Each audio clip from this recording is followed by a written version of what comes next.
what they're going to talk about really speaks to, you know how we were talking about neurotypical versus neurodivergent, and being able to be flexible enough to like make environments. So you're going to listen to Jonathan and Nancy, and they've both been instrumental in two major bills, right? Mm-hmm. So I had put them both on Blackboard for you to take a look at, right? One was the restraint, and then the second one is the supportive decision making, right? Which is passed through the Senate, and we're waiting to see it go through the House. Nice, nice. So without any further ado, and so they're going to speak, and then we can open it up to questions. Okay. All right. I gotta go find my seat. Hang on. You want me to wait? Yeah, you gotta wait till I get in my seat, Jonathan.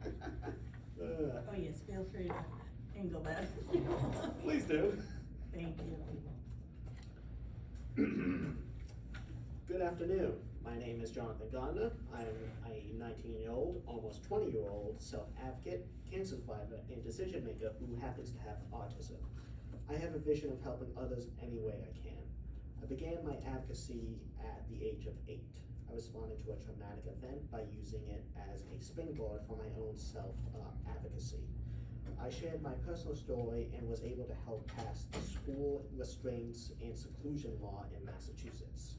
I recently have been able to use my advocacy skills in an effort to impact the passing on the bill supported decision making, which is an alternative to guardianship.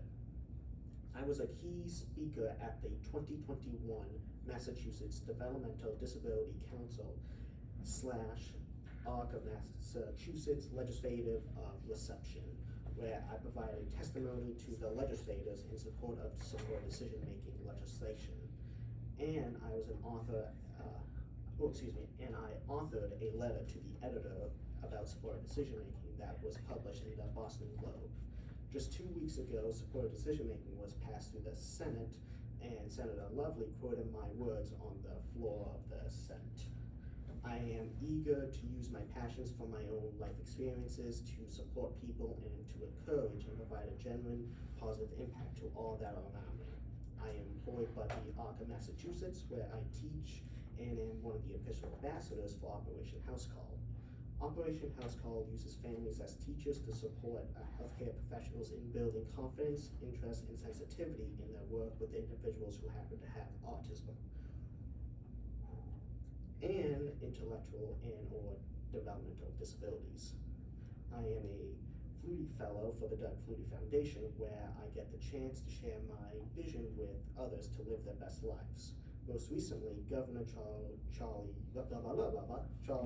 Baker appointed me as a citizen member of the Massachusetts Developmental Disability Council. A few fun facts about me are I enjoy video games, anime, wrestling, and advocating for myself and others. So, hello. My name is Nancy Gardner, and I am Jonathan's mom and his support person. I've been married for 26 years to my husband Glenn, and I have another son, Eric, who's 22 years of age and also Jonathan's brother. And he actually graduated from Bridgewater State University just last year. We are here today together to share our story of how important it is to listen to someone's voice.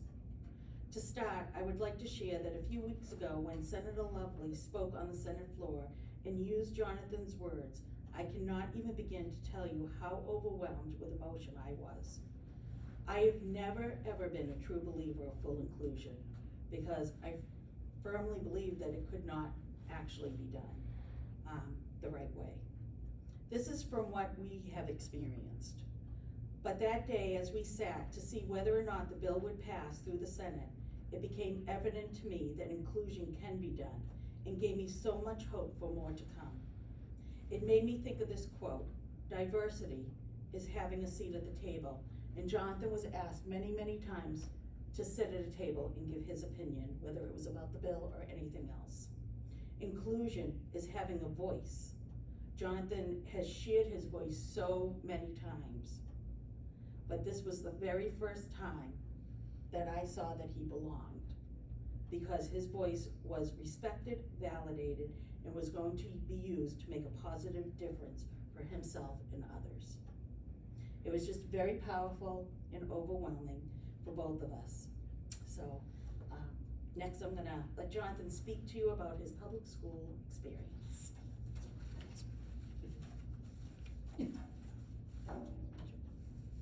I began going to school on the day I turned 3.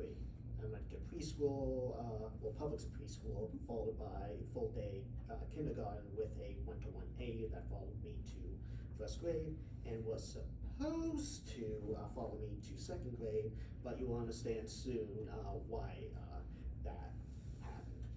During my 2nd grade school year, my teacher at the time did not follow the IEP. An IEP is an individual educational plan that is a legal document that lays out the special education instructions, supports, and services a student needs to thrive in school.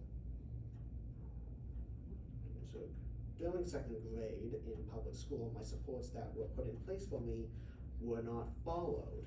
And in very long story short, I became self-interest.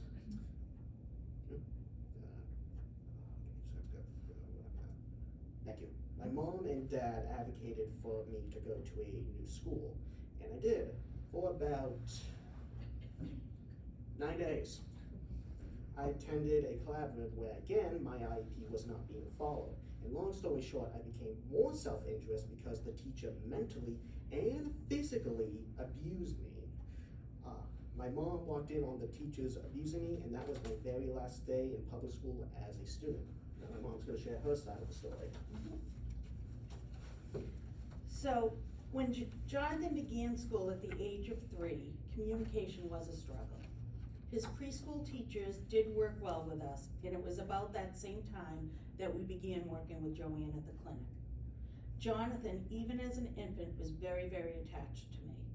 Looking back on things and why I believe this happened was that his nervous system was so upset that he was comforted by me holding him, especially in the baby Bridgewater, which was like a thing you'd wear on your chest. Baby arms. I feel like he needed to be close to my heart. Others saw this as I was not allowing him to be independent. When I was only giving him the support he needed at the time. When he was crying, it let me know he needed to be held. As a matter of fact, there were many, many days when we would come to clinic and I would have to sit in the clinic room with Jonathan. This was the support he needed at the time to feel safe and comfortable to learn. An example of how Jonathan's voice was not listened to in public school was, Jonathan had the support of wearing a baseball hat or a knit hat on his head as an accommodation in his IEP. He had it because, in his words at the time, he said, "It made my head feel better and my brain in place." This was a huge deal for the school because wearing hats at the time were a sign of disrespect in his school. His teacher found it funny to flick Jonathan's hat off his head many, many times. Because of Jonathan's communication disability, he could not say to her, "Please don't do that. This is an accommodation in my IEP, and I needed to feel safe to learn." This is just one of many, many examples. We would come to clinic after a full day of school, and Joanne was always willing to allow me in the room because she knew for Jonathan that he needed me to feel safe to learn.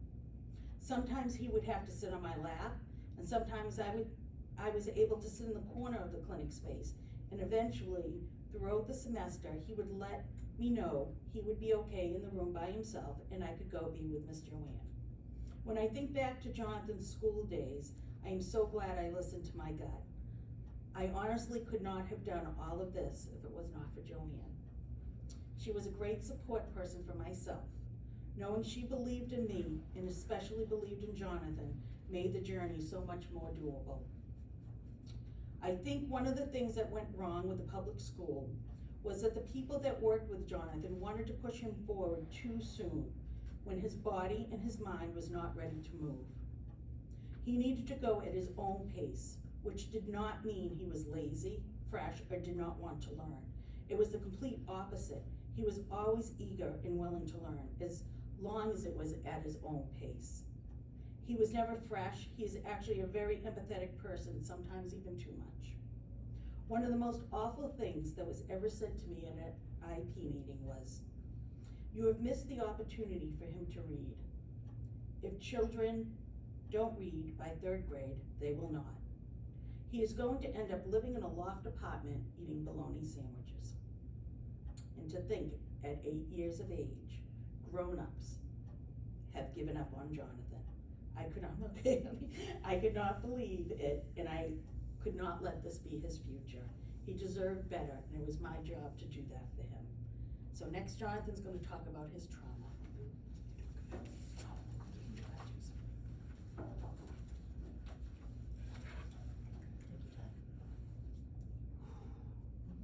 After all of that, my mom helped me, my brother, and father with the trauma that the so-called teachers left on all of us. My mom was always my safe person, but now she truly was my safe person.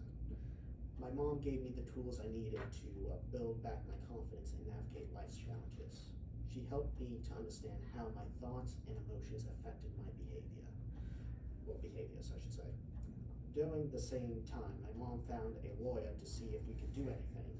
The lawyer told her that unfortunately, we were short by 2 days by the statutes of limitations to sue the schools.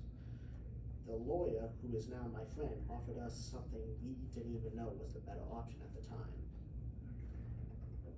We began working with the Disability Law Center to get the Massachusetts Restraints and Seclusion Law passed. This is where I shared my story for the very first time. It took a few years to get the law passed. During this, thank you.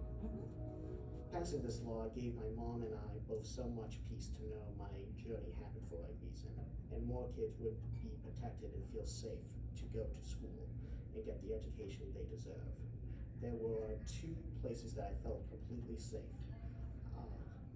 One was my home, the other was BSU, Speech and Language, and CBDC at BSU.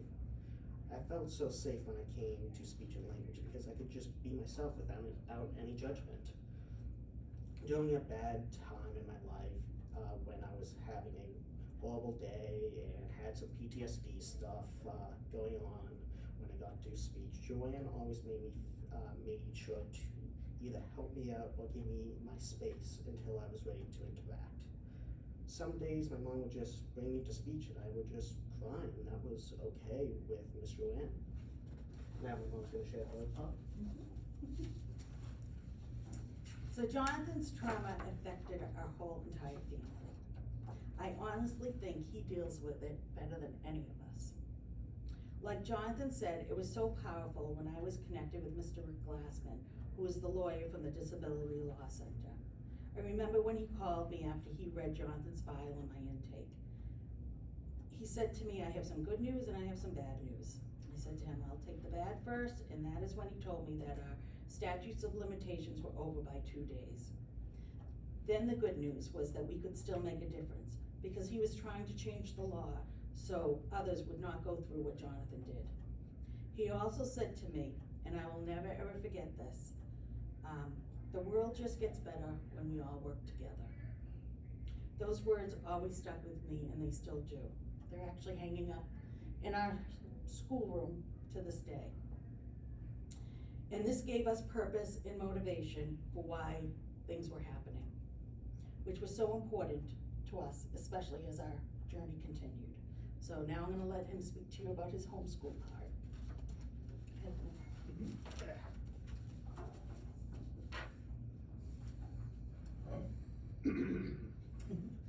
Homeschool was great for me. My mom taught me by letting me be the guide. We would not move on to a new material until I mastered what I was learning. During my homeschool years, our days always began with some positive growth mindset. We were able to make school supported with everything that I needed. Because of my trauma, I did not leave the house for a long time. It took a few years, but eventually through a lot of therapy, supports, and my parents and brother believing in me, I was able to evolve and live my best life. When I turned 13, my mom helped me to create a vision for myself. My vision was simple. So my vision is simple: to help people in any way I can. This still remains true to this day. The way I've gone about it has evolved, but the vision is still as powerful. I began with going volunteering at soup kitchens with my mentor at the time, Brendan, then mentoring a young boy at the middle school in my town who had school refusal. From there, I became a skills trainer myself for two young men who happened to have autism. Now I'm on to share her experience. So homeschooling Jonathan was just the best thing I ever did. It was amazing to me how all of a sudden so much anxiety was gone from our days, knowing he did not have to go to school, typical school.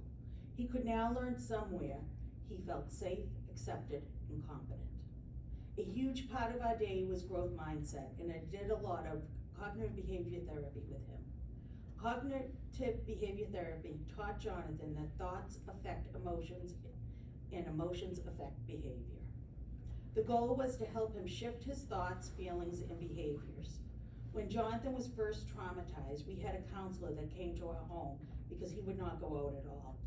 Jonathan was so traumatized with anxiety that the counselor ended up sitting with me and taught me the basics of cognitive behavior therapy so that I could deliver it to Jonathan, because he knew that was the only way it was going to get done. Both Jonathan and I have talked a lot today about letting Jonathan be the guide and going at his own pace. So this is how we did it. When it came to school and learning, I used a lot of Jonathan's interests in teaching him. I remember one year for spelling, we had a huge Bowser, who's from Mario, cut out on our wall. I laminated it, and that is where he wrote his spelling words every week. He would be excited to do it too. Sometimes just having his favorite WWE star on a paper in the corner saying, "You got this," was all the motivation he needed. Other ways that his interest was put into the curriculum was something Joanne would have his clinicians do a lot of.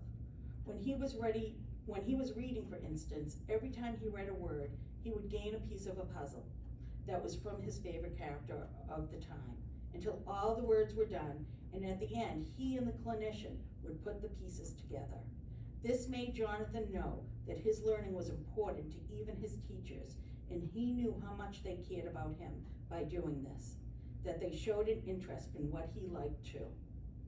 I never started Jonathan at grade level. I started him learning where he was, and we just kept going. I think if I had to guess who learned more during homeschool, it was me. So now Jonathan's going to talk to you about his cancer journey.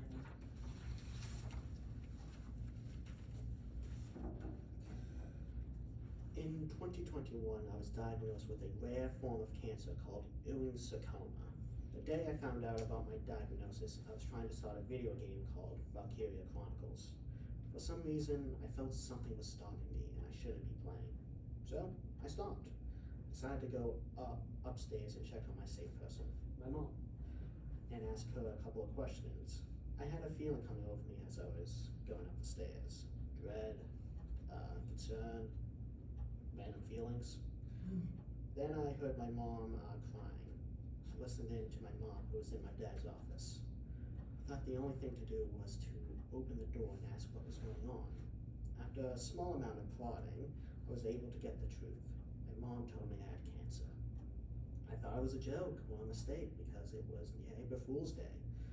After I processed that this was not a joke or a mistake, I thought, how are we going to explain this to everyone I know? My mom told me I had Ewing's sarcoma.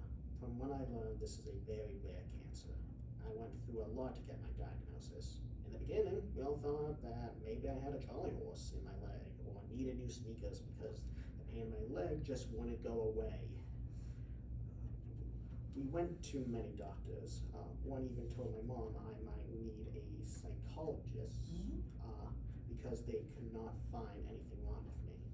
Finally, I met a doctor who told me she did not know what was wrong, but she was going to find out. So, thanks. For the first two, this doctor got me scheduled for an MRI. It took 3 MRIs to finally get the results. For the first 2, I could not stay still because I had a tumor on my spine. the MRI tacticians kept saying, it must be my autism, even though I kept telling them it was the pain. Finally, I was sedated, and that is how we got the diagnosis. It took almost 5 months. On April 19th, 2021, I began my chemotherapy treatment. I had no idea what to expect. My treatments consisted of 14 cycles of chemotherapy and 31 days of radiation. This was very challenging for me. It was one of the most challenging times of my life. Because of my cancer tumor, I will now have lifelong mobility issues. So I have been going to PT a lot to help me strengthen my core muscles. As long as I can find joy in every day, even if it's just playing a video game or watching some anime, I'm ready to accept my new normal. While I was going through radiation, I was able to help pass support decision making, a bill, and help it make it law. It gave me a purpose when I needed one the most. Advocacy has become a part of my life. My advocacy work and goals really gave me a purpose. It has created a reason for everything I've gone through. One of my favorite things about my doctors and nurses is that they took the time to get to know me as a person, and I got to know them as people too. I knew that no matter what would come in my way, I had full trust in my doctors and nurses and always will. They have become like family to me. I actually enjoy going to see them every 12 weeks to catch up with them. I love them. Now we want to share her side of it.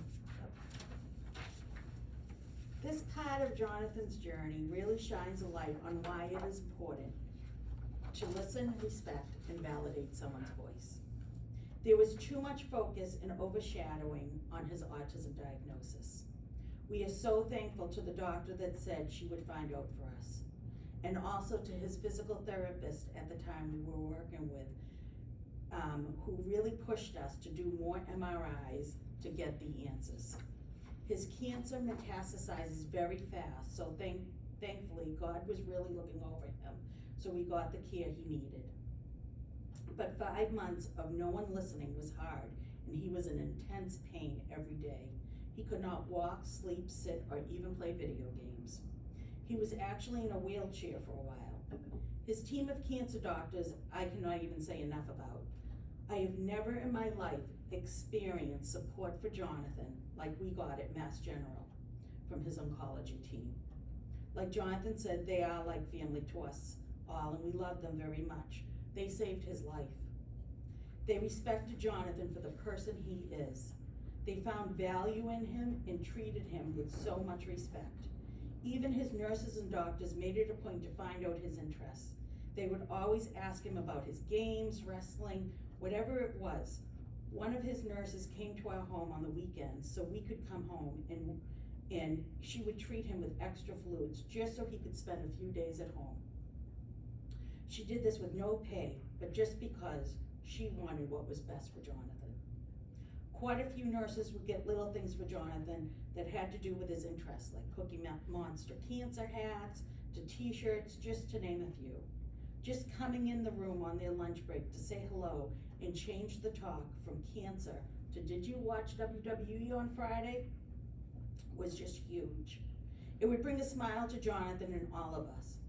Jonathan is a true warrior, and he continues to be. He gets scanned every 12 weeks to make sure his cancer remains dead, and he continues to heal his body. He is really just my hero. One of the other big takeaways from Jonathan's cancer that I want to share is that someone told me right at the very beginning, actually it was on the very first day we were driving into chemotherapy, I got a phone call, and they said, you really need to pull full guardianship. Let me help you pull the papers. And I said, I can't even think about this right now. I don't even want to entertain the thought. And their advice was, well, you really should give it some thought, because what are you going to do when he doesn't want to do chemotherapy anymore? And I said, I really don't know. But I was not going to entertain the thought, thank them, and we went on our journey. Well, that did happen. We did have that experience, and he did not want to continue. And so at that time, it was a very hard day, a very hard time during he was doing chemo and radiation together. Brutal, don't recommend it. No, we don't recommend it for anyone. And he said to me, I just want the cancer to take over my body and I want to die. It was very hard for myself and his dad to hear this. I honestly had to take time and process myself. And I went back to him as his support person and said, please, put your faith in me. Let me talk to your medical team and we'll figure it out. And that's exactly what we did. We came up with a plan that went at Jonathan's pace, that was also safe for him. And as you see, he's doing very, very well now. So it's just another instance of how the doctors worked with us to do what was best for Jonathan and to do it at his pace as safely as we could. So, all right, now Jonathan's going to talk about his advocacy. I feel like I found one of my callings with advocacy. I'm passionate about using my own experiences to make sure others get the support they need. I'm so thankful every day that I get to live and share my voice. Life is such a gift and it should be for all of us. Knowing I can make a difference for others to live their best life is what I love to do. I was lucky just because I had my mom, dad, and brother who continues to support me to this day. I guess I just want to give some of that back to others who may not have as much support as I did. My plans for the future are to continue to live each day, be positive, and make others happy. I feel like things happen for a reason. So throughout Jonathan's life, I have been proud to be his biggest advocate. I was never one to stand up for things or speak out. And then I had kids. I loved some humans more than I ever thought I could. So when something went wrong and they were not able to speak or communicate their needs, it was very important to me that I do it for them. Now my heart is just completely full that not only will I continue to advocate for Jonathan and my entire family, but I can now advocate for others whose voices need to be heard. I feel privileged that Jonathan picked me as his support person to do this with. I will leave you all with this story that we learned when we were homeschooling Jonathan. One day, Thomas Edison came home and gave a paper to his mother. He told her, "My teacher gave this paper to me and told me to only give it to my mother." His mother's eyes were tearful as she read the letter out loud to her child. "Your son is a genius. This school is too small for him and doesn't have enough good teachers for training him. Please teach him yourself." After many, many years, after Edison's mother died, and he was now one of the greatest inventors of the century, one day he was looking through old family things. Suddenly he saw a folded paper in the corner of a drawer in a desk. He took it and opened it up. On the paper was written, "Your son is mentally ill. We won't let him come to school anymore." Edison cried for hours, and then he wrote in his diary, "Thomas Alva Edison was a mentally ill child that by a hero mother became the genius of the century." I wanted to share that story with all of you, to share with you so you can all see the impact someone can have on someone's life when they truly believe in them. I've always truly believed in Jonathan. Can you imagine if Mrs. Edison had said to Thomas, "Your teacher is right and you cannot learn"? What would have happened to Thomas Edison? I believe his heart, trust, and confidence would have been crushed. And this would have changed the progress of our whole world. Thank you. Now we'll take questions. Can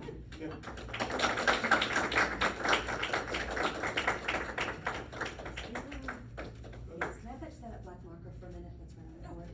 Okay, because there are a couple of key things that I want you to think about and you might want to ask. So one of them is the word trauma, right? And so what is trauma? We all have our own definition. We imagine trauma, but I want you to think about, and Jonathan can maybe share some of this, and Nancy as well, trauma means very different things to very different people. And if you are neurodivergent, the issue is that things that do not seem like they're trauma to other people are trauma to you, right? So I just wanted to kind of point that out in terms of the trauma that you experienced at school, right? So I remember one of the situations was just that you had to be like in this really loud cafeteria Oh my God, I remember that. environment. Yeah. And I remember once they said, no, he has to go to the band. They were having like a band thing. He has to go. That's part of our day. And I'm like, well, that noise is gonna impact him. And at the time I knew emotionally how it was gonna impact him. I didn't have all the fancy words to say, well, due to his autism and sensory integration or whatever. I just knew that it was not good for him. He'd have to wear, remember the headphones, Joanne? Mhm. He would wear sometimes double hatted. That was big, like 2 hats. It says 1 hat in the IEP, like, you know. So 2 hats would really put you over the edge. So, and to force him to do that, like his whole body, he'd come home at the end of the day and I'd just be in my room. it could and- take days to self-regulate after that. Yeah, so I remember, so sensory integration is a really big deal. And also, I remember the vest. The vest, a weighted vest, yeah. So Jonathan used to wear a weighted vest. And the thing that was really, it always really blew me away is that Jonathan always knew what he needed. Yes. Like, he could always tell you what he needed. And so I was thinking, if you have a student who is telling you exactly what they need, how lucky are you? But because of the autism diagnosis, they always doubted that Right. he knew what it was Yeah, like, that he needed. like for example, when I was going through my time of trying to get the diagnosis, they would always point, oh, it must be the autism and all that stuff, like, oh, it must be this, it must be that, using anything in the book but saying, let's try to find out, and maybe knock you out, or Let's find out what is causing the pain. Yeah. That it's not just in your head. Yeah, I came to the point where I was able to finally say to myself and my mom, and I still believe this in the medical field at least, that instead of telling me I'm crazy, show me I'm crazy. That's what I truly believe in that. But, and it makes me think back too, I'm having all these flashbacks of speech clinic. He would come in with his sweatshirt zipped all the way up, hood completely on, and Joanne and I would watch, and as the session would go on, the hood would come off sometimes. We'd be like, oh, look at the comfort zone, like, then it would get unzipped a little. But it was like, he needed that enclosed thing. And I know with Jonathan, he was always like, would have, like, whether it was a zipped up thing, he always liked that tight hold, and I don't know if it's from holding him for all those years too. Probably but just what his sensory system he needs. needed that, and it was like, we were just so excited that like he was feeling more comfortable in the room or whatever, but if he needed that zipped up the whole time, it wasn't a big deal, like, it just, I don't know, he was Yeah. doing what he needed to do. So it's just, really thinking about how you can adjust, like what, and that's, I think, one of the issues that Nancy's talking about in terms of the schools, right, is that there's nothing inherently bad about school other than you have to meet a certain, they do things one way, and you either do things that way or you don't do things that way. Actually, do you mind tossing that over to me? This? Oh. This was, boy. we always had whiteboard things. Yes. Yeah, so it's basically like this. The school's always thought one way, as you, for teaching or like really anything in life, you need to think multiple ways. Sometimes you need to go down, sometimes you have to go up, left, actually right, excuse me, or left. Exactly. All around basically. Mhm. As you can see from this incredibly autistic Artistic rendering. Yeah. Oh, you could leave it up there, that's fine. But just like, I think that's what's so valuable about Jonathan's self-awareness, is he can teach us all And I think that's been one of the really big things in his work with mentoring other students who have autism, and are not so fortunate and are not homeschooled and don't have The ability to use the coping skills as effectively or something like that, correct? Yeah. So early on, Jonathan had started a YouTube channel. Okay. And that YouTube channel has exercises, like relaxation exercises, breathing exercises. You do like one exercise Yeah. a month or something. Now it's just basically a It would be- recording of all this stuff. When he was mentoring the two young boys, before he was sick, we would post like just the coping skill we would teach to them. And so we would work on that all month with them and go back to it, and you know, whenever we came up with something new, we would post it, and then when they were ready, we would teach it to them. So we didn't put on our whole lessons for them, but just the part that Jonathan was teaching. And they really, I know that they still practice it to this day, which is so nice. And so it is on his YouTube channel.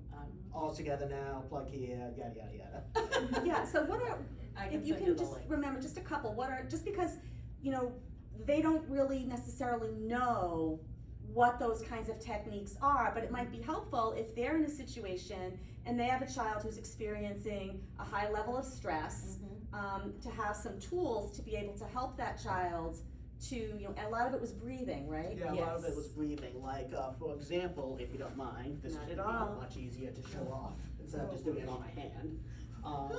So, I remember with one of my kids that I used to work with for the Arc of Brockton, we had this breathing technique. It was called triangle breathing, if I remember correctly. Do you want me to make you a triangle? I can make a triangle. Oh, okay. The circle is supposed to represent the hand. Oh, okay. So, so we would drag our hand, we'll drag our fingers on, say this is the palm, and drag it all the way up like this. Taking a deep breath Taking in. a deep breath in, so I'm just gonna put a T there for take, and then pause for this side, then out for the bottom, and rinse and repeat until you're good. And I'm trying to think what else we did. And it would just calm our systems down, Yeah, that we could refocus ourselves on like the whatever, the current objective that we were doing at the time. you know, we would try 5 times, reassess, and if they wanted to continue, we would continue. If not, we went about our business. Next one. So I'm trying to think of what else. Maybe you can tell them about the one that you learned when you were having a really hard time during your cancer treatment and just needed to let off some steam. What did you do? The pots. Oh, right. There's actually a funny story about this one. So one of my, I think it was the behavioralist of the. It was a social worker. The social worker of the Cancer unit. the cancer union. We were talking to her. Her name was Jackie, but she offered us a really unique idea. So she offered us, well, basically to go to like a Michael's or something like that, to grab some pots, to throw them down on the floor to break them. Before we did that, what did we put on the pots? All the negative things. Feelings that you were having. Feelings I was having, for example, doubt, which I'm just gonna put a D there just to save me some time, or worries. Yep. Specific types and all that stuff, anger, and etc. from there. And it helped in the form that it felt like I was destroying the feeling of the time. Like, for example, my anger towards why me, but I could just smash it away.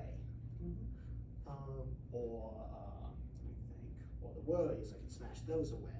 I just feel a little bit better afterwards, and all that stuff. He smashed each and every one of them. Yeah, that was actually, you had that, you videotaped that. Yeah, well, I yeah. remember I saw that. Yeah, Yeah. and the other one that I think is so powerful also that we still practice today was the riding the wave Oh, too, yeah. which if This you wanna one- explain This that. one I actually don't need the whiteboard for, so I can Oh. actually sit down.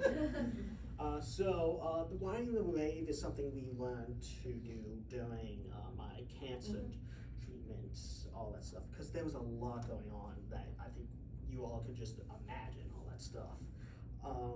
So basically, say I'm just having a bad day and all that stuff. Sometimes you just have to ride through it. Like you have like a bad day at work or something like that. You just have to ride through it and just put on a positive mindset and think of something else to distract you.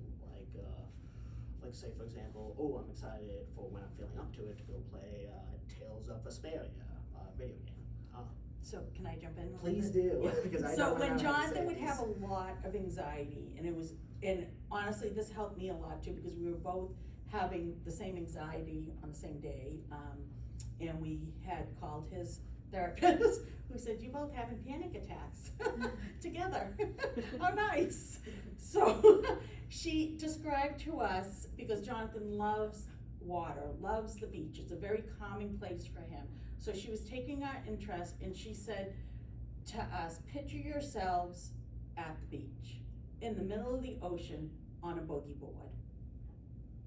And all of a sudden comes a huge wave of anxiety, whatever you're feeling at that time, like this is never gonna end, or how are we gonna make it through another chemotherapy appointment tomorrow, I feel so sick today, whatever it was, that wave has just knocked you off your boogie board. Now you're off and you're floundering and don't know when you're gonna get back on that boogie board, but that's okay. Because eventually, it will take you back to the shore. Yeah. Where you will be safe. It may not happen today, and it may not happen tomorrow, but eventually it will happen. And just to have those visuals in your head is also another thing that, when I think back to younger Jonathan, that probably we would have had that technique in our head. We always tried to put visuals, whether it was like, take all the bad thoughts, put them in the trash can, and throw them away, remember that? Yeah. And then, throw it out of your brain, and different things like that. So that's also another great technique that really helped us process through, okay, we're having a hard time, we're riding that wave, but eventually we will get back to shore. So that was another one that really helped. Yeah. Some of these I don't even remember sometimes. Any others, or do you want to move on to the next thing we're gonna? Nope, I was just gonna, we're gonna open it up to questions, but I just wanted to kind of give them a little bit more of the background. So, when Jonathan, he took a little bit of a break, when the trauma first happened, and then he came back, to the Speech Language Literacy Center with his mom, and I will never forget that it was, the SpongeBob game. Oh. Right, we used to play the remember SpongeBob that. game. Do you remember that? I remember this. And the clinician was sitting in there, Jonathan was there, Nancy was there, and I was watching through, because I'm always lurking, I was watching through the observation room. She has eyes And everywhere. this is the way that it went. The clinician was trying to, get Jonathan to be engaged, and he was so traumatized by his voice not being heard that he literally could not speak out loud. He would whisper in his mom's ear, and then his mom would say it out loud, and then they would take their turns until he felt safe enough to use his voice. Yeah, that's coming back to me actually. Yeah. Yeah. So it is really important, and I think that, one of the struggles that Nancy talks about is a struggle that you're gonna have, right? So everybody has different parenting styles. So how do you tell when a parent is giving a child what they need versus when maybe a parent is inserting themselves into a situation that's not in the best interest for their child, right? And one of the ways that you can tell is Nancy was in the room, but she didn't want to be in the room, right? No She offense. no, she was in the room because she knew you needed her, but her, I know. but her goal for you was to not need her there. Like, that was always very clear, that the goal was, I'm only doing this so that we can learn and we can progress to the point where, you know, he doesn't need me in there. Correct. But we did let Jonathan make that call. Yes. And so some days he felt braver and more comfortable and would say, yeah, Mom, you can leave.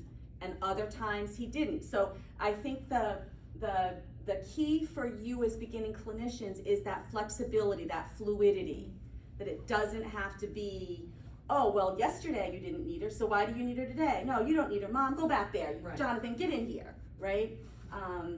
That it's really, really important to always listen. Even when we were teaching Jonathan strategies, Mm-hmm. you know, or techniques, before your verbal skills have gotten really, really good. Yes. But they weren't always that good. Yeah.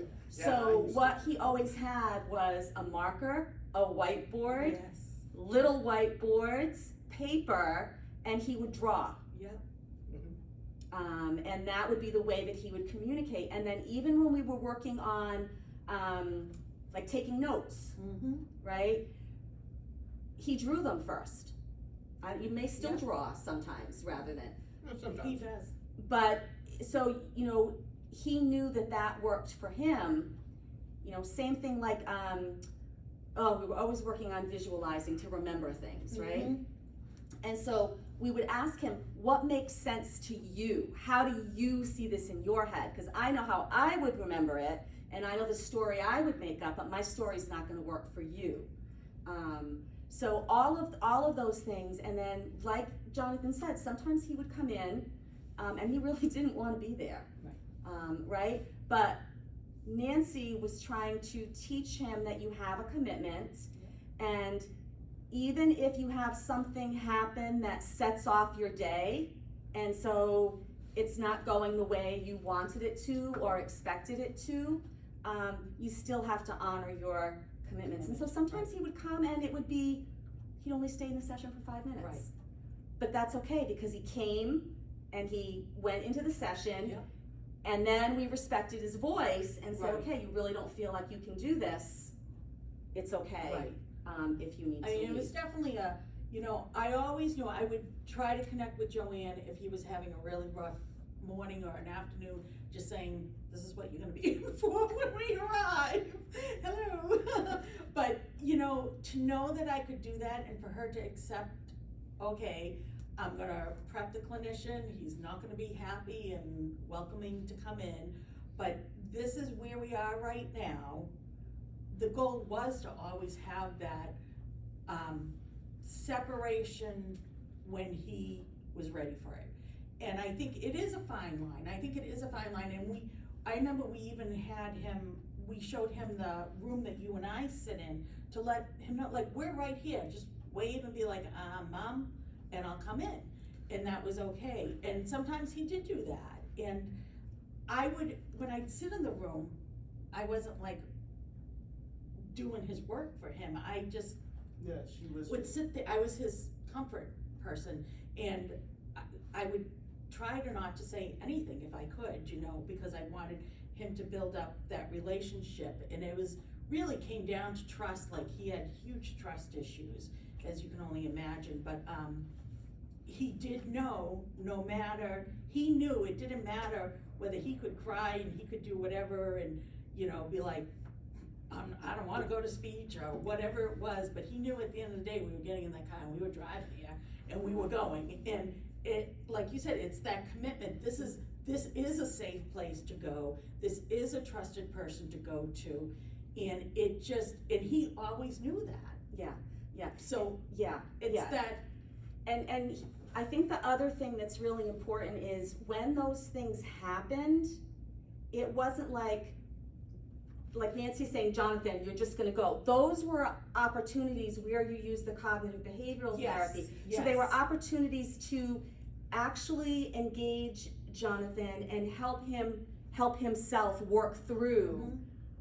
whatever feelings he was having about it at that time. And Joanne and I would work, I used to think you would think I was such a pain in the ass. I would constantly be in touch with her and say, okay, here's our new wording of whatever it was. We all used the same language, which was huge. Whatever Jonathan needed at the time that we were practicing, whether, you know, okay, we're gonna get rid of our bad thoughts, or you're only a beginner right now, the expectation isn't, you know, the beginner, the learner, and the expert thing, you know, we're a beginner, you know, it's okay that you're just a beginner and things like that, and so that we were all on the same circle of information. I'd get things from the therapist, I would share it with Joanne, it was just that good full circle of communication to support him. So that we all did, so I think that fine line, like you knew when I'd bring him here, what my goal was not to shelter him, but to support him, and I think there's a difference. There is, but sometimes it's hard to see. But I'm glad you brought that up, Nancy, because I did not come up with beginner, learner, and expert. That was his counselor that came up with those words. And you might, so I'll tell you a little bit about how we use those. So Jonathan's a perfectionist, okay? Hard to believe. And when we would start a new task, he would get very frustrated if he couldn't do it perfectly right away, right? So we would set the expectation. Oh, this is something brand new, so you're a learner. So what are learner behaviors like? Well, learners ask questions. Learners make mistakes. Learners need help. And, you know, that helped us a lot, because you might not be able to tell, but the last sound that we worked on with Jonathan was the R sound, right? That was R. We worked on that for a long time. And the problem that we had was Jonathan would say it, and then you'd say, okay, try it again. He'd like, I said it. Like, I said it. Right. I don't need to say it again. I said It's all it, right. right? So that was where we had to like really kind of work at that. Well, you're learning this, so you're a learner, so that takes practice. So practice means that you're gonna have to say this word 10 times, right? And so we were kind of, that framework helped us move along through a lot of things. And I really know how you developed your good R, how you got rid of your W for R. Do you know what did it? Siri. That's right. Oh my God. He could not get Siri to pay attention to him because he didn't say her name correctly. And that was the motivation. That's what corrected the R sound. Oh, I thought it was something else, but that's No, funny. because we were trying so hard to use the tablet as a communication device and have him speak his words to make complete sentences, and it was very hard, the dictation part of that, because of that, so it really did give him such motivation, because he is a big tech guy, so, Huge tech guy now. yeah, huge tech guy now, so it was just, I don't know, it's really just thinking there is no box to fit in. But, you know, I think a lot of the work, so I'm thinking of that, you know, Nancy, in terms of your background was in teaching the little ones, right? Yes. So there was a lot of self-doubt in terms of, I don't know what I'm doing. Oh, especially the older he got, oh my gosh. Yeah. But again, just listening to what he needed and when he was ready, and being able to, we were just talking about before, like if he wanted to be on the exercise bike and, you know, he wanted to learn while he was riding the exercise bike, that's okay. You know, so all of those kinds of different techniques. And I could see there would be times that like we would be sitting in my dining room is still the schoolroom. I like to call it half's craft room now though. No, it's basically the craft room at this Transformed point. it a little bit, It's but basically the craft it room. was our schoolroom for a long time. And we, you know, he had a desk, he had pillows, he had whatever, he had the elliptical, he had a bike to sit on, whatever he needed. And that was okay because the goal was not, I'm gonna make this kid sit in that chair so straight and put his pen to his paper, you know, and learn. It was to have him feel like learning was fun and learning was something great. Like we would do so many different kinds of activities, and sometimes I would see him sitting like just like he'd have his Cookie Monsters all around him and everything, just sitting, and I could see him like just being so drained, and I'd be like, why don't we take a break? And then I remember the break card? Oh my God. We that's had a break right. card, because even for me, who was his trusted person, when I made him a card and it was velcroed onto his desk, and whenever he needed a break, if he did not feel like saying, hey mom, I need a break, he'd just take it off and give it to me. And we used it Yeah, in he speech brought it and here, language too, so like, I need a break, there's too much in my head right now, and that was okay. Yeah, and I think the sensory,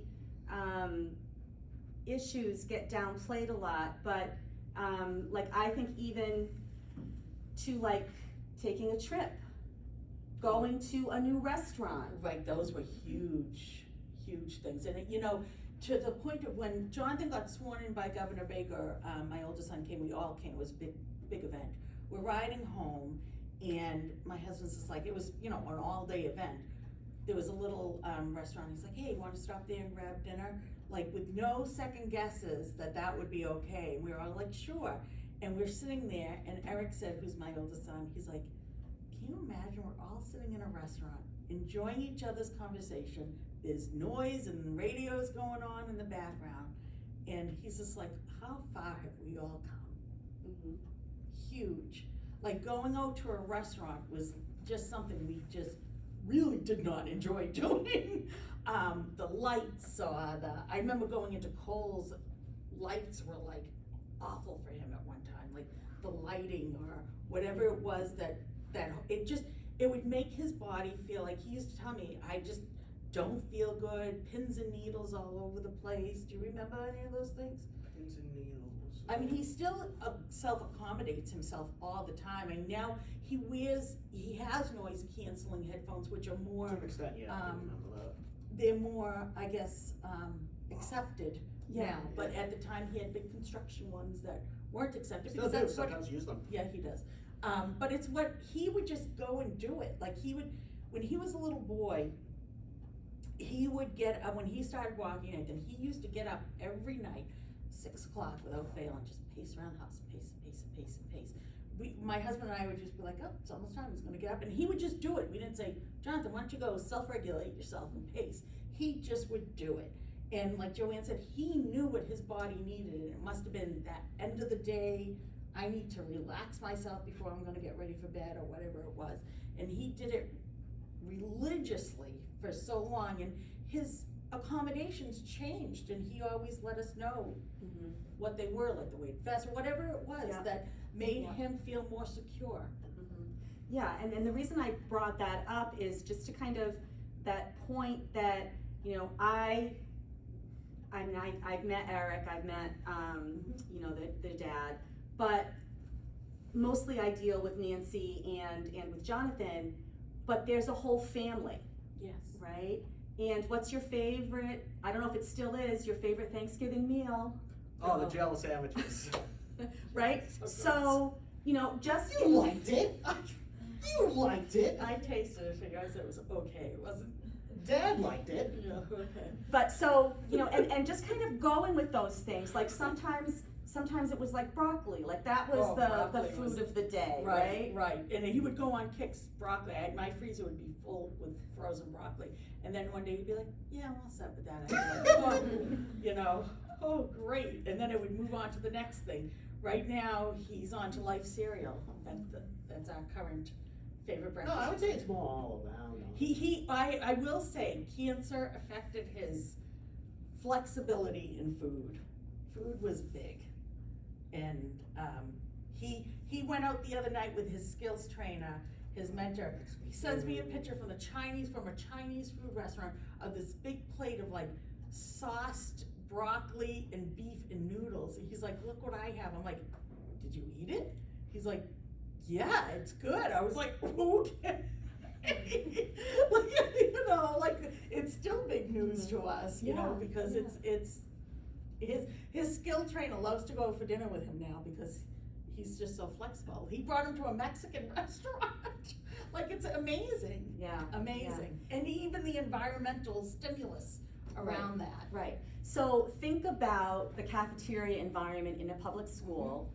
Think about a child who, has very specific likes and tolerances, and what that might look like in terms of social interaction with peers. Right? You can almost hear what the other kids would be saying, or how you might have to help navigate that situation. Never mind that what kids get like 20 minutes, Yeah, I don't even know. 20 minutes to eat lunch or It's whatever. not a long time. So all of those kinds of things.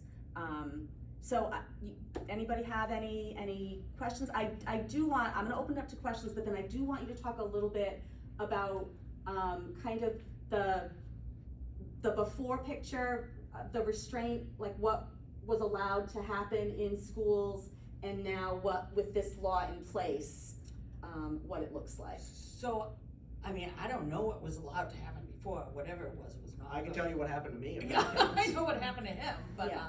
We can use that as an example if you want. Sure. Alright, when I was in the second school, they were allowed to, physically, hold me down, verbally abuse me, hit me, let's see, what else?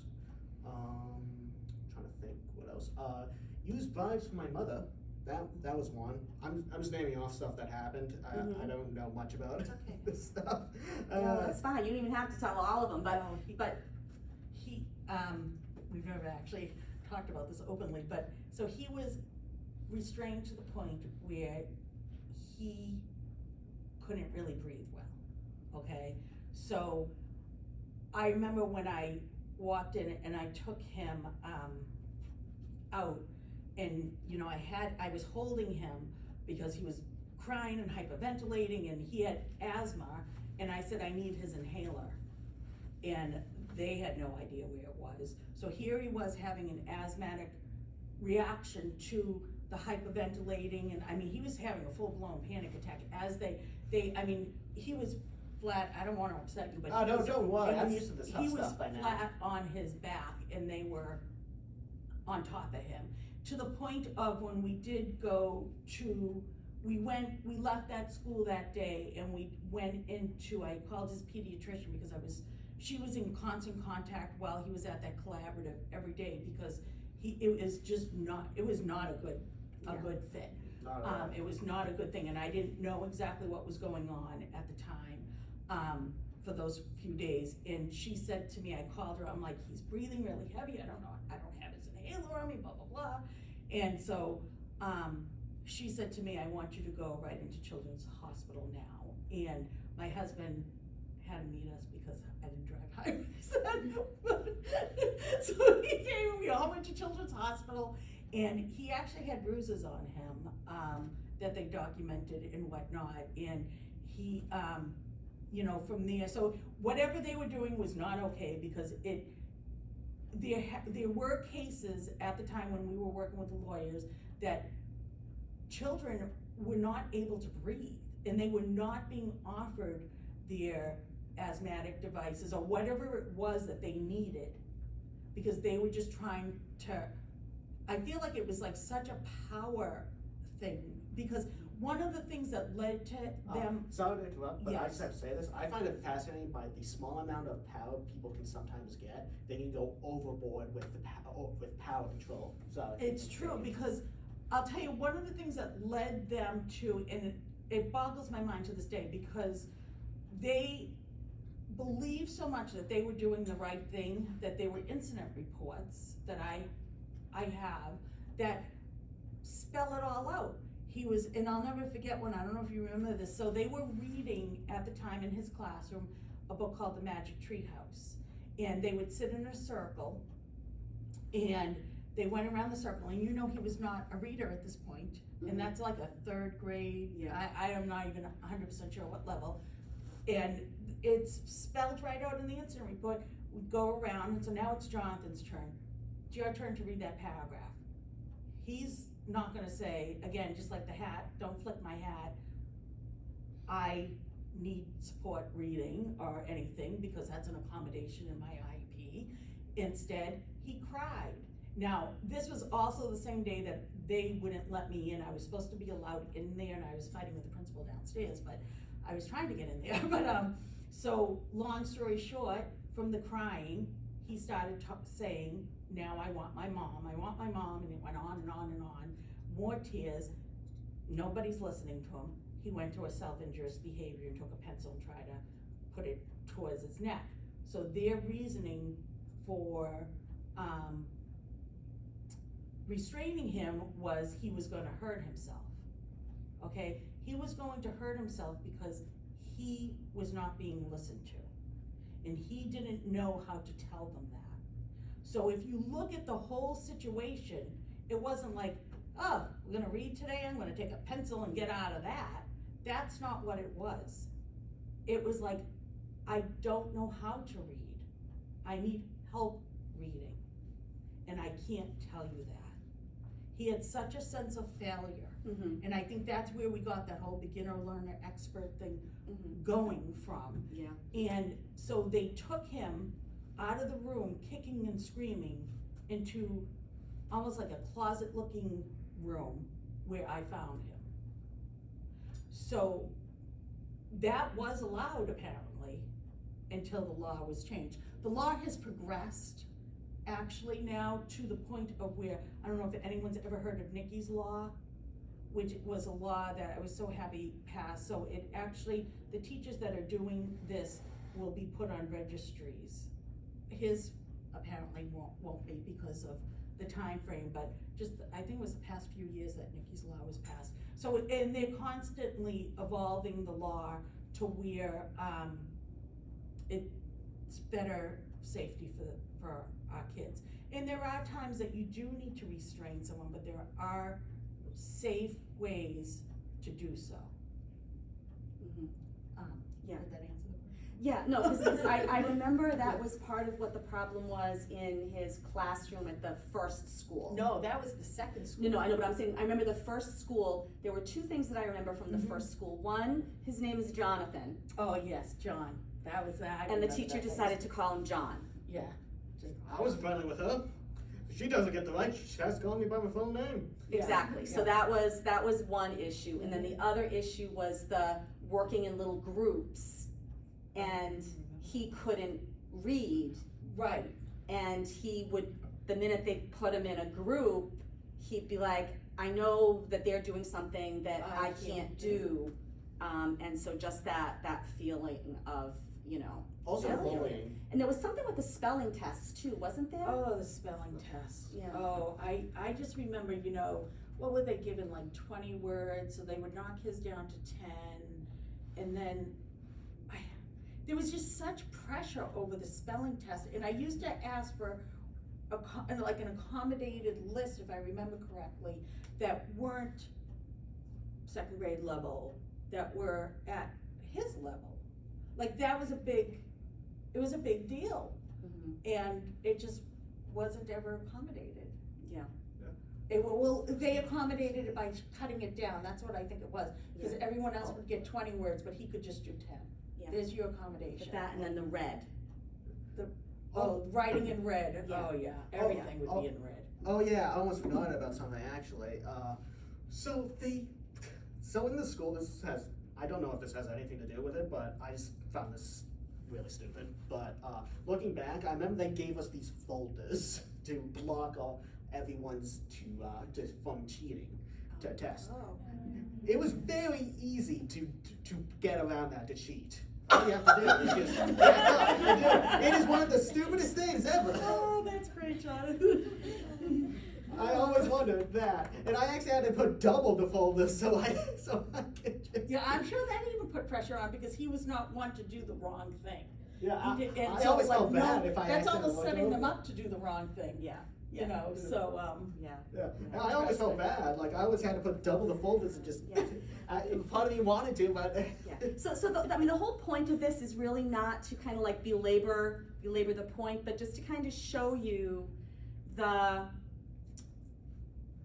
how everything interacts, right? We talk about the ICF and how you have all of these domains of functioning, and you have, you know, who Jonathan is physiologically as well as psychologically and emotionally, and then we have the environment, and those environments are going to change, and then we have the people in the environments, so we have to constantly be open and try and look and say, well, why is this behavior occurring? What's going on? Is there something I can do that will accommodate the sensory integration or the loud, the sound kinds of issues? And I think it's important to recognize when someone does have a so-called behavior, I think it's really important to look at what happened leading up to that behavior. Because it's like a snowball effect. Yes, and I think that there's a lot of information that you can find out, like, oh, I had session today and we were doing this, this, and this, and then all of a sudden a behavior came. But really look at what happened before that happened, because it could be just something like, and I would always say to Jonathan too, I think that validating that, I can see you're not feeling well right now. What is it I can do to support you? Validate that they're not feeling, what can I do to support you and help you, or was this too much? And that was really how I learned to teach him. He would say, for instance, he's come so far. I said to him this morning, is this too much on one page for you? Because before it would be, we'd have to double space, and there were little accommodations that would just make his brain shut down. And I think that would go to someone's behavior of. So I've got that decision right now. Why, was it too much for you? A little bit. Oh, well, so now you know. He's at the battle. Yeah, but he can tell me that now. It's different, if I'd given him a piece of paper with 20 spelling words, that's a lot. We used to do one word at a time. We'd go and hang them up on the wall and big flashcards of them written down instead of paper to, I don't know. Absolutely. So the other thing, before we open it up to questions, I just wanted, if you could just talk about, because I don't know that you guys have a good sense of what supported decision-making is, and that whole, why you were advised to change the guardianship, First things first, I want to say guardianship would have never helped with that situation that we talked about earlier. Why wouldn't full guardianship have been good for you? I was going to get to that in a second, but okay. I was just going to say, wouldn't have helped that much, but yeah. But I'll just go on to what we're talking about. So full guardianship wouldn't have been good for me because, let's say, here's the thing, I want to make this clear, guardianship is needed for some people, not all people. For me, I do not need it. Guardianship takes the power, I guess you could say, more towards the parents than the kid. But would it be necessarily the parent? Excuse me. Who decides on full Sorry, guardianship? I always That's get this okay. confused. It's Sorry. okay. If you could tell them the I'm difference. still learning these law stuff. Why don't you tell them the difference between full guardianship and supportive decision making? Okay then. Here's a very clear picture. Supportive decision making allows me to choose my supporters. For example, I didn't want my mom to be here. I can have my father be here instead, which that would have been a show. Love you, Dad. But with guardianship, I wouldn't have that choice. It wouldn't be me, it wouldn't be her, wouldn't even be her. It would just be some random guy that doesn't even know me that is a judge. And The judge decides on who the guardian is. It's not always the parent. And so they could decide it was me, they could decide it was someone that gets paid for it too. So I knew that would never work for Jonathan, and that was one of the, when he was 16 years old and I was looking into guardianship and knew we had to do something, I was told, oh yeah, you definitely want to do full guardianship because he's on medication. What are you gonna do when he doesn't want to take medication? I was like, I don't know. He's gonna be bigger than me, which he is now. I'm like, what am I gonna do? But I knew he would never, I know him. He would never, he knows what his medication is for, and I knew that he would continue to take it. So I'm like, I'm not really worried about that. So I started looking for other ways, and I went to a workshop about supportive decision making and learned that would allow Jonathan to be in charge of his decisions. He knows he needs supports. He knows, like Joanne said, what supports he needs, when and how he needs it, and this gives him the opportunity to be that decision maker and how he gets it, when and how he gets it, and who supports him, which can change at any time. He may not always want me to be his support person for working or helping him along this journey, and that's okay. We all evolve. We all, like his goal, his vision of helping other people has evolved so much already, and I'm sure will continue to evolve. And everyone should have that right, I think, to decide what is their choice. Everyone deserves to choose how they live, or choose how they, to live their best life. to live their best lives, but choose what they want to do, choose what they don't want to do, all that stuff, basically. And it just gives him a different alternative. Yeah. Not saying that. Because the key word here is alternative. Mhm. It's not a replacement. It's not even supposed to get rid of it. It's just another option. Yes. It's basically like, it's, you, for example, you there have a textbook, correct? A notebook, yes. A notebook, and you there have a digital laptop. Well, those are two alternatives for this, really. Yeah. It's basically like that. But yeah. Very good. I think I did a pretty good job with that. I think you Good did. job, Can I sit down? So the last thing that I want you to talk about before I open it up for questions and go back and sit in the back there, I want you to talk about just what you do with Operation House Call, because I think that is really important. I'll let you take over. Operation House Call is is basically where I'm just going to use myself as an example, where I would go into colleges or universities or Zoom there and teach up and coming medical professionals on how to treat people with autism or an intellectual disability. Give me a sec, sorry, I'm just losing my words That's right okay. now. Can you Hemoglobin help? is fun. Want mom to help? Please do. Yes, so Jonathan goes into different colleges. He was just at Boston University Medical School, and he teaches to a class just like this, up and coming doctors and nurses, and he shares his experience of, his medical journey. He had a lot of great experience. Like he says, his medical team is just phenomenal, but he also had a lot of challenging and not so great experiences in the ER, and when he first was, all that overshadowing that kept him from getting diagnosed earlier. And it's very important for people to hear that story and to And a not couple others. see Jonathan as autism, but as a person. And if you notice, when I say, when I'm in my intro and all that stuff, I say that I happen to have autism. That's because it's just not my entire thing. For example, it's just one piece of the puzzle right there. I have plenty of more pieces, as you can see, with this horrible drawing.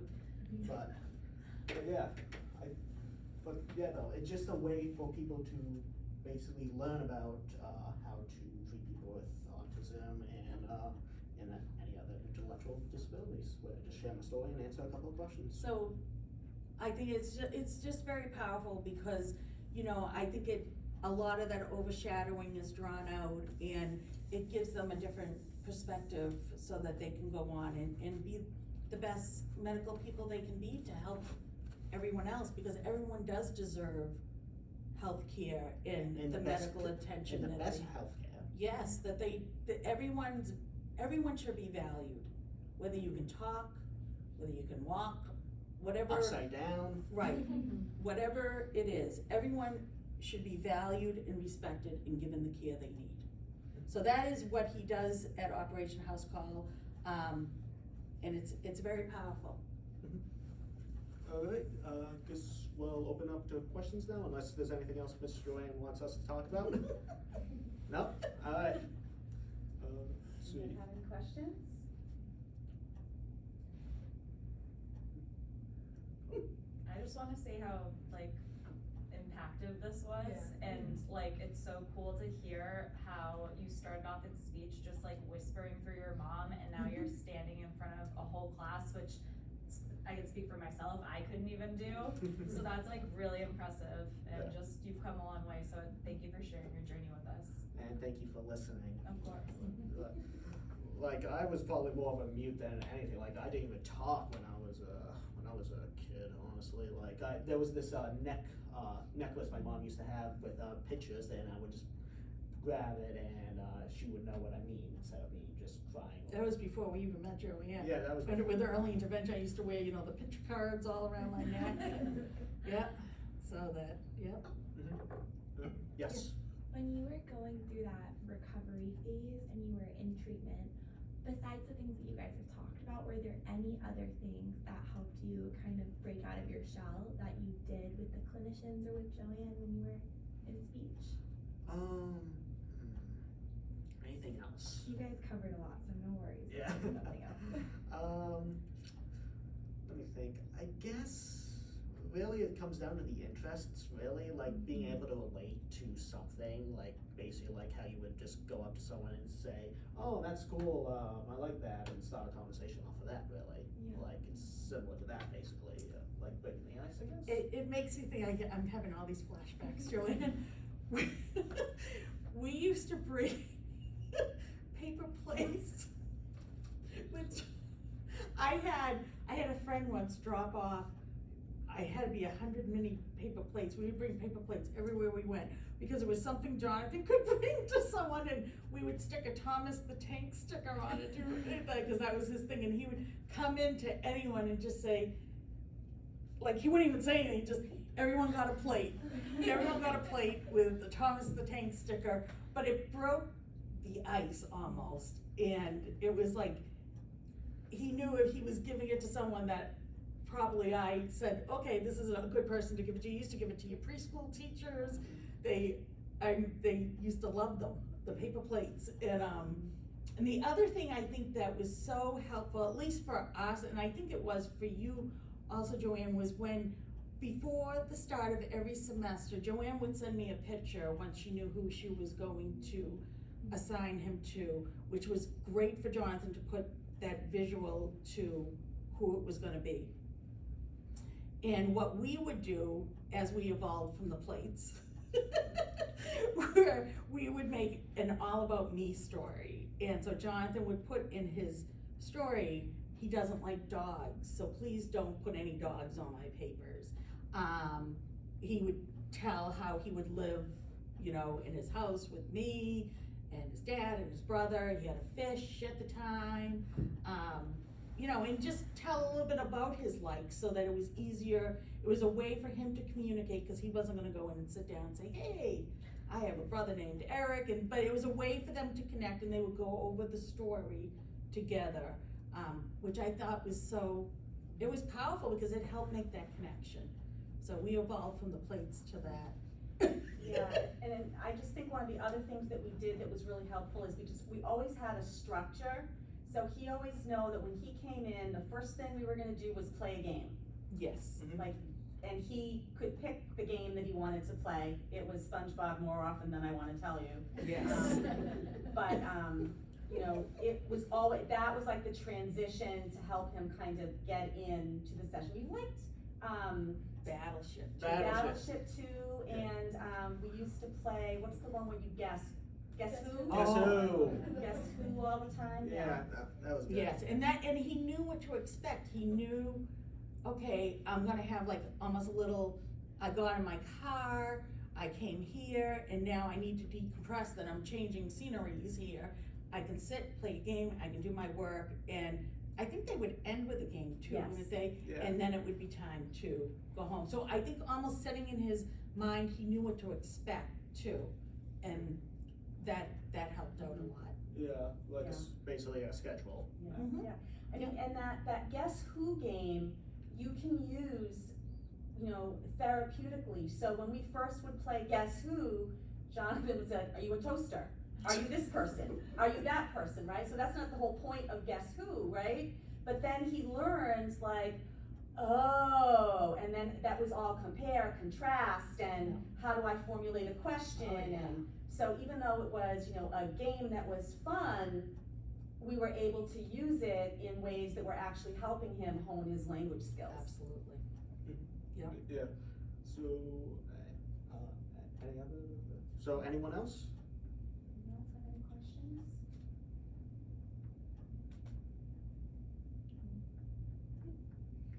Jonathan used to have a bakery, Yes. Yeah, I actually did, actually. baking business. Baking business, that was a while back. And that was another thing that tied into his interests, so when I first pulled him out of school and he was so traumatized, I wasn't sitting him down, telling him to write or do anything, I was traumatized myself from it, so we did something that I liked, and that was baking, and I got him into baking.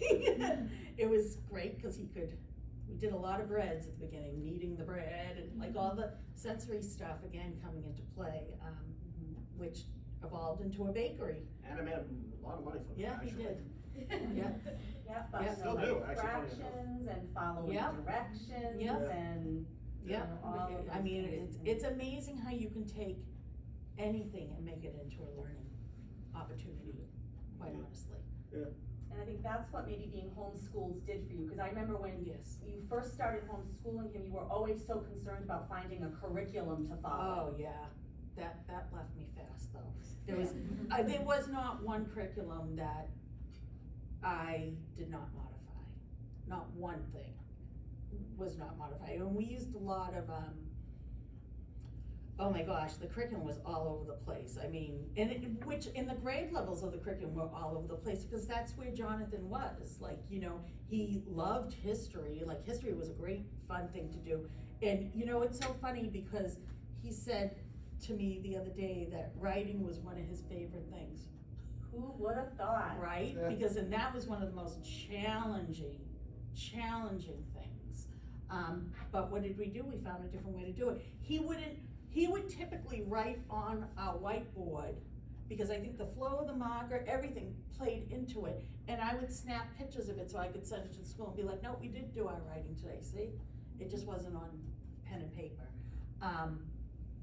So like little things like that were very helpful, and even, I'm trying to think what else, we always had themes with everything. Yeah, We like, used Pokemon a lot. Pokemon, Pokemon. he was talking about that this morning, he's like, remember when we did Pokemon reading? Yeah. Even just to make, at the beginning when we were reading like nonsense words, I'd attach like a Pokemon to it or something, and we used Pokemon a lot. sorry, like the best Pokemon. Yeah, Joanne I would knew always that say, book. yes, remember those books, and he knew, Joanne would always say that everyone needs a class in Pokemon to be a speech and language pathologist. That's right. When it comes to kids, absolutely. Pokemon, and I'm sure Nicole says that you taught her a lot about WWE. Oh, Yeah. yes, she Yeah. still does, yes, and I was telling Joanne, we just met with, this week, I can't remember what day, we met with one of his former speech clinicians, which she hasn't seen him in 10 years.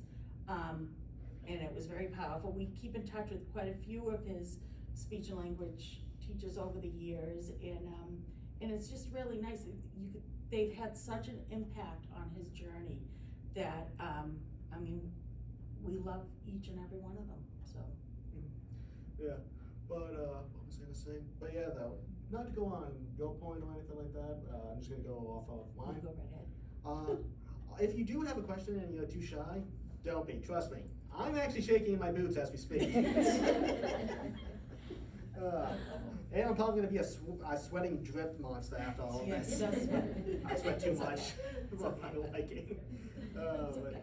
If you don't have any questions, that's fine. Yeah, that's fine. that's good. I think that, Jonathan and Nancy, you've more than, shared your information. I think that they'll be processing Mhm. the information that you shared for a very long time. Yeah. But I also think that the tips that you shared, when they're faced with someone in front of them that they need to help calm down, Mhm. to be able to look and say, is it the lights, is it the noise, is it the chair, what is it? Right. And have some techniques to really, cause what course do you get that in? Right, you don't That's really learn, that's what you do in your clinical placement, right, that's the experiences, that you get, but the fact that you came and shared all that with us. She had a question. I was just gonna say how helpful all this information, like, will be going into our school placements this upcoming semester, like, I was just thinking about that, so, thank you. You're so Yeah, welcome. thank you. I don't know, it just warms my heart because this speech and language clinic was a huge, huge part of our journey, and Joanne knows I love her so much, and Yeah. I honestly couldn't, Joanne believed in me when I pulled him out. Everyone thought I was crazy, my husband, everyone, and I just, Joanne was like, no, you can do this. She, you know, like she said, there were days that we just came for trauma things just to get, you know, us out of the house and we built on where he was and like, I know, right? look where he Like, is. look where he is, and it's just, and that was the thing with Jonathan, and I used to say to them, they used to say to me, what are you gonna do when he acts like this, when he does this to you? I'm like, he'll never do that to me. Because that's not, you're not seeing Jonathan right now, you're seeing someone trying to communicate to you, and you're not listening. And I just think that, I don't know, I'm so proud of him, and I'm so thankful to this clinic, and I don't know, Yeah. life changing. Yeah, this was like a second home to me now. Yeah. Like, oh, that's. It was always a safe place. But I will leave you all with this final quote from me. Final quote from Jonathan. If you meet one person with autism, you meet one person with autism. Remember that. Thank you. Yes. Thank you. I'll look at it later. You'll probably get a live reaction knowing her. Oh, actually, can someone take a picture of the three of us, too? I wanna take a picture of the Oh, three wait, of I you. don't wanna take one. I don't know why everyone's here, I'm Oh. not, I'm sure like somebody else is a better photographer than that. I know. I appreciate it. Well, no. Oh. Well, you can. I don't know what you do. I have to stand sideways. Oh, sorry. take one of him first. Okay. Okay. First. Do you have a preference, landscape or portrait? Oh, no. Okay. We'll do both. Okay. Be flexible. Yeah. Get out of it. And this is a long way for Jonathan, he used to Right. just stand near me. So It Joanne, used to be more like it would this. be against the wall, and then as the years went on, it got closer and closer, right? Thank you. I took a bunch. All right, thank you so much, and thank you.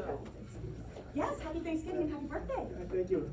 Oh, I know, he's gonna be 20 on Thanksgiving, thank you so Yeah. much. Thanksgiving? Yeah, ironically enough. Happy early birthday. And Joanne, I'll send you a link to his YouTube if they wanna. Yes, perfect, that would be great. Oh, That would be great, we can share it. Oh, yeah, Recorder.